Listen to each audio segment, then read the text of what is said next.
Bom, pessoal, agora nós vamos tratar de função inversa, tá?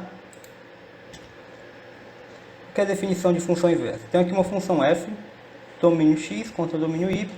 Então nós dizemos que essa função ela é invertível quando existe uma outra função g de y em x, tal que g bola f de x é igual a f bola g de x, e isso é o próprio x, tá? Para qualquer que seja a variável x, tá? Ou seja, você nota aqui que o domínio aqui da função f, né, é x, e que o contradomínio da função g é x, certo? Ou seja, está trocado aqui. O contradomínio da função f é y e o domínio da função g é y. Então, sim, você nota que f e g, né, que essa função g aqui, a gente vai chamar ela de inversa da função f. A inversa da função f tem domínio e contradomínio, tá? Trocado aqui com a função f, tá? Bom, eu tenho aqui então, aqui é o que eu acabei de falar, né? Se g é a inversa de f, nós escrevemos aqui que o g, nós vamos escrever g dessa forma, f a menos 1, tá? Bom, tem um exemplozinho aqui, eu tenho uma função f de x igual a elevado a x, que é uma função exponencial, que eu não estou explicitando, mas obviamente a gente vai exigir que o a seja maior que zero, tá? E diferente de 1. Bom, e a função g é isso daqui, log de x na base a. Bom, se a gente for calcular aqui, por exemplo, g bola f de x, isso dá o quê? Isso dá o g de f de x. E, portanto, o que é a função f? É a elevado a x. Então vai ficar g de a elevado a x. E o que a função g faz? Ela calcula o logaritmo do que está aqui dentro, né? Então eu vou calcular o logaritmo disso. Ou seja, é o logaritmo na base a, né, de a elevado a x. Só que a gente sabe da propriedade lá do logaritmo, que esse x que está aqui como expoente, ele pode vir para frente, aí fica o logaritmo de a na base a. E esse logaritmo aqui é 1, portanto isso aqui vai dar só o x, né? Se a gente fizer o contrário, né? F bola g de x, isso aqui vai dar o que? F do g de x. E, portanto, como g de x é o logaritmo de x na base a, eu tenho aqui logaritmo de x na base a. E o que a função f faz? A função pega o camarada que está aqui, né? Ó, pega o a e eleva a esse cara que está aqui, ó, tá? Então, vai ficar o a elevado a esse cara, log de x na base a.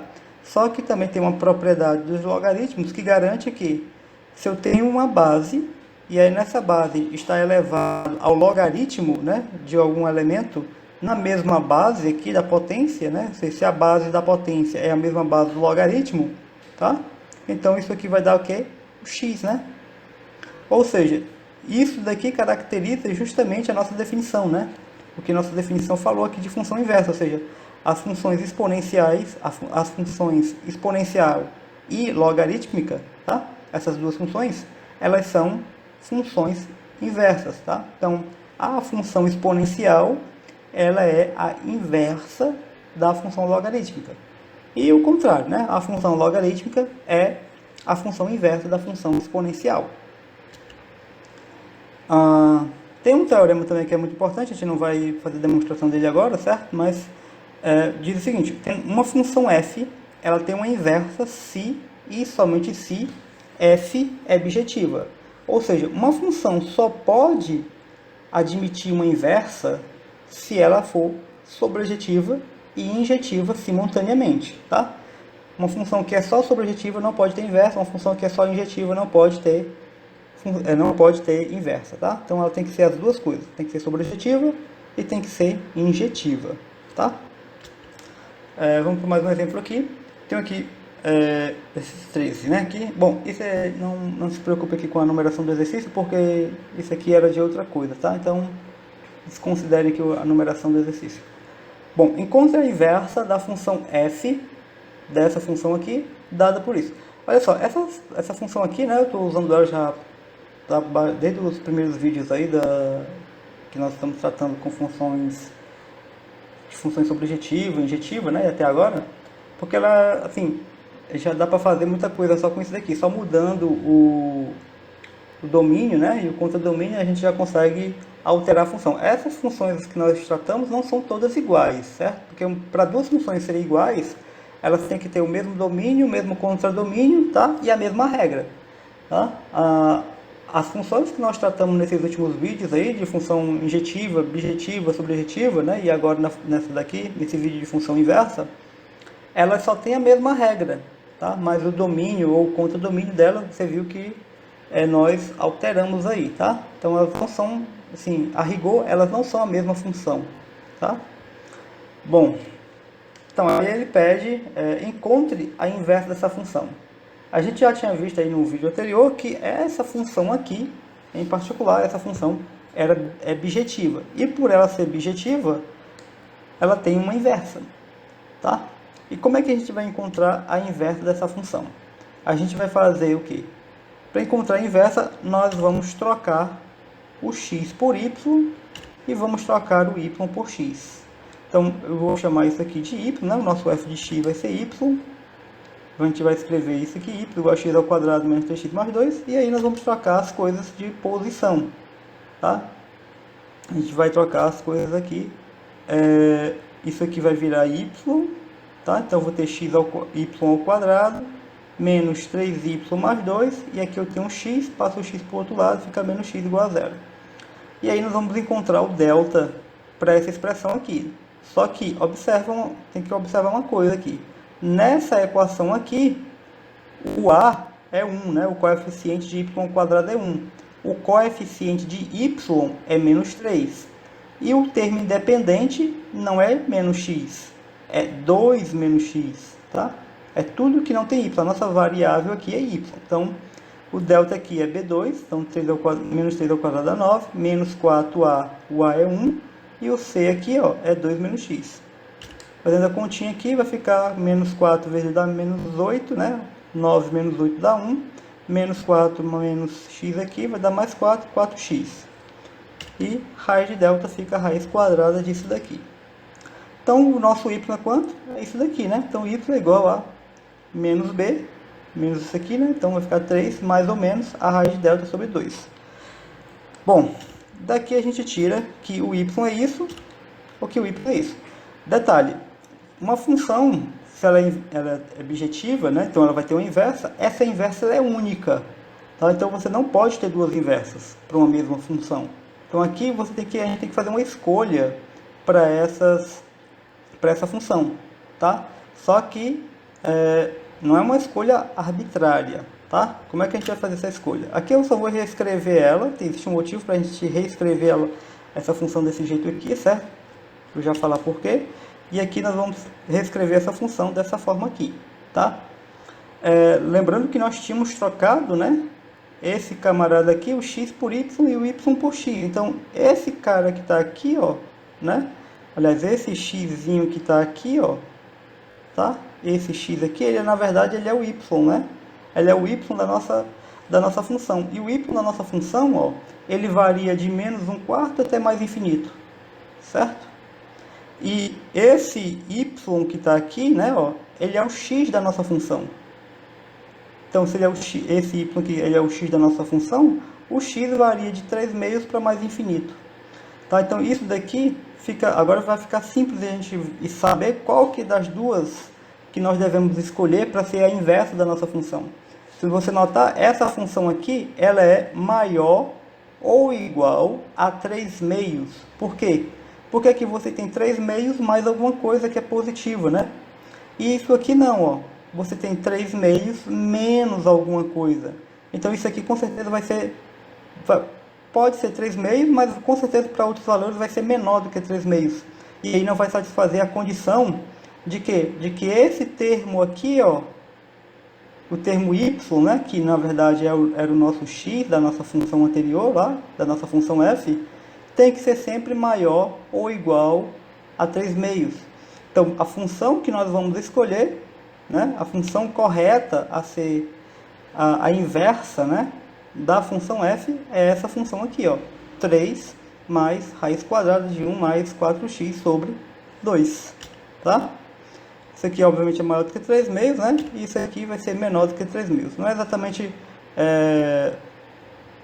Assim, existe um valor, se você botar, por exemplo, menos 1/4 aqui, né? Ó, menos 1/4 aqui ficaria 4 vezes menos 1/4 dá menos 1. Menos 1 mais 1 dá 0, ficaria 3 meios, né? Mas é o único valor para que é o único ponto, né? O único valor de x que vai dar 3 meios. Todos os outros vão dar maior do que 3 meios. Tá? Aqui também vai dar 3 meios se eu colocar o x, né? Menos 1/4. Tá? Por isso que eu estou colocando menor do que 3 meios, certo? Só porque só existe só um valor de x para que isso aqui dê 3 meios, tá? E a gente quer que o y seja maior do que 3 meios. Então a nossa função tem que ser essa daqui.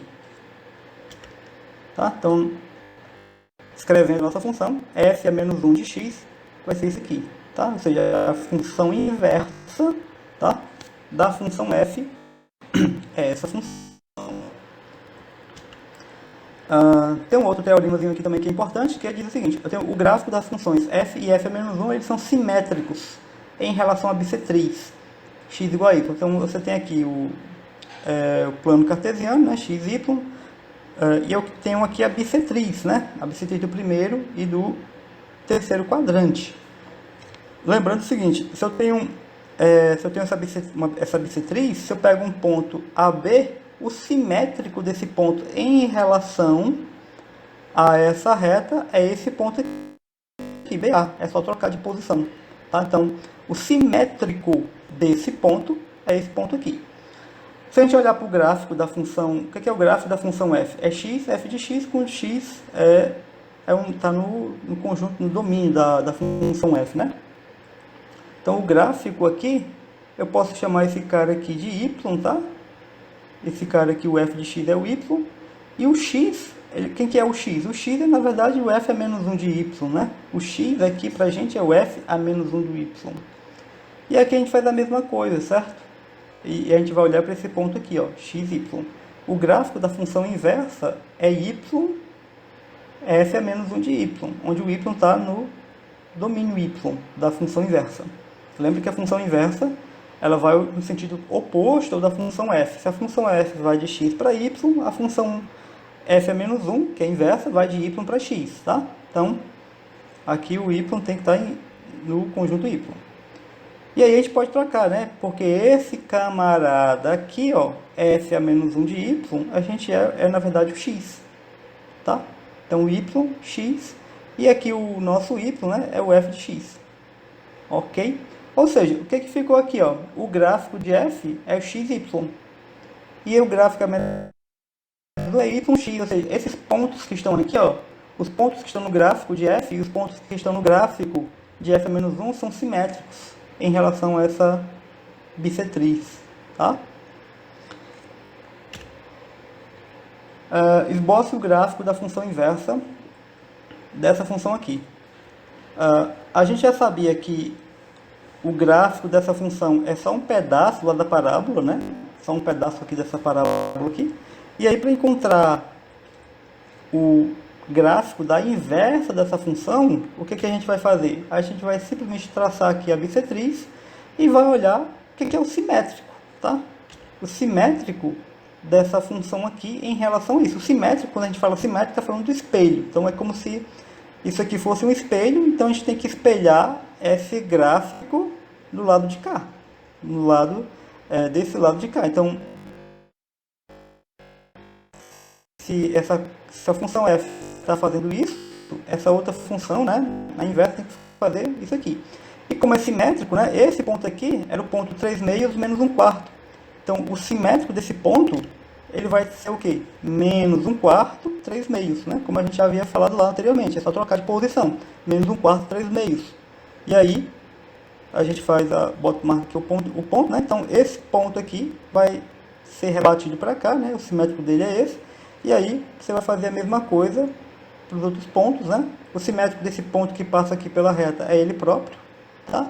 E aí, a coisa fica um negócio mais ou menos assim, tá? Então, isso aqui seria o gráfico da função inversa, tá ok? Bom, ficamos por aqui e até o próximo vídeo, gente. Valeu!